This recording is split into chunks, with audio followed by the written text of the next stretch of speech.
BX1 +. L'édito Fabrice Grosfilet. Un pugilat, une foire d'empoigne au pire, un feuilleton ou un spectacle au mieux. Depuis un an maintenant, le citoyen attend la formation d'un gouvernement fédéral. Alors il attend distraitement, le citoyen, on ne peut pas dire que ça l'empêche vraiment de dormir. D'abord parce qu'il y a des gouvernements régionaux qui fonctionnent.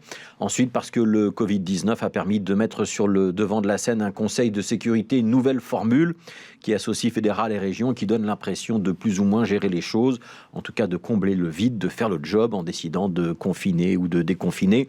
Alors certes, il y a eu des ratés sur les masques, sur les maisons de repos, des débats sans fin sur le testing, sur le traçage, sur la nécessité de tester ou pas, sur la quarantaine à suggérer plus ou moins fortement à ceux qui reviennent d'une zone à risque. Ça remplit les journaux, ça fait des éditions spéciales à la télévision, à la radio. Tant que le débat existe, la politique remplit son rôle. Ce n'est plus je pense, donc je suis, mais j'en parle, donc ça fonctionne.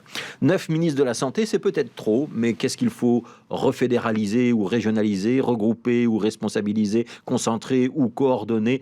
On y va de son slogan, de sa petite phrase, de sa solution miracle, parfois loufoque ou irréaliste, mais peu importe, tant qu'on occupe le terrain, et puis après, on passe à autre chose. Notre citoyen, lui, il ne s'affole pas. Il en a vu d'autres, la fameuse crise des 541 jours sans gouvernement.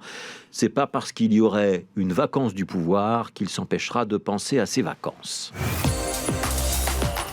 Et pourtant, il commence à être long, ce feuilleton. Un an déjà qu'on a voté 400 jours de gouvernement en affaires courantes, si on remonte à la crise du pacte sur l'immigration que la NVA avait refusé de ratifier, débranchant à l'époque la prise de la majorité suédoise de Charles Michel. Long et surtout pathétique, puisque ces dernières semaines, on a quitté le débat d'idées et qu'on se concentre exclusivement sur les questions de personnes, de procédures. On communique à coups de selfie, de petites phrases sur Twitter ou dans les journaux. La question est de savoir qui accepte l'invitation, qui ne l'accepte pas, si elle a été formulée dans les bonnes formes, au bon moment, à la bonne personne. On sent qu'on tourne en rond, on cherche des prétextes. L'impasse est là. On ne s'en sort pas, on cherche juste à habiller l'immobilisme, à le masquer.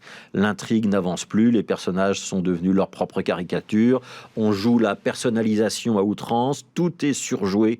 Nous étions partis pour du Borgen et nous arrivons dans Plus belle la vie. Alors oui, effectivement, les 3 informateurs autoproclamés, qu'on appelle les rois mages en Flandre, ont bien tenté de faire une réunion plénière hier.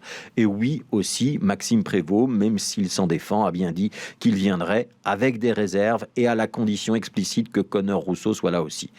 Et oui, encore, Conor Rousseau a donc préféré ne pas venir, estimant qu'on ne lui offrait pas les garanties nécessaires pour discuter ce dont lui, il avait besoin de discuter. Alors, c'est pas la fin de l'Arizona, dont on notera que la capitale est Phoenix, l'oiseau qui renaît de ses cendres.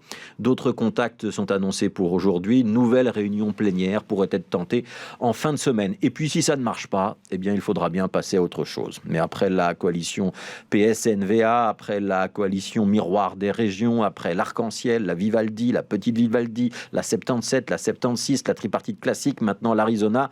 On est dans un état proche de l'Ohio. La prochaine étape, c'est plutôt de savoir à qui on refilera une dernière mission avant d'aller aux élections, une dernière chance, comme un valet noir qu'on essaye de se refiler. Parce que cette formation de gouvernement est devenue un vrai chemin de croix et que le but ultime aujourd'hui d'un président de parti, c'est de ne pas finir crucifié.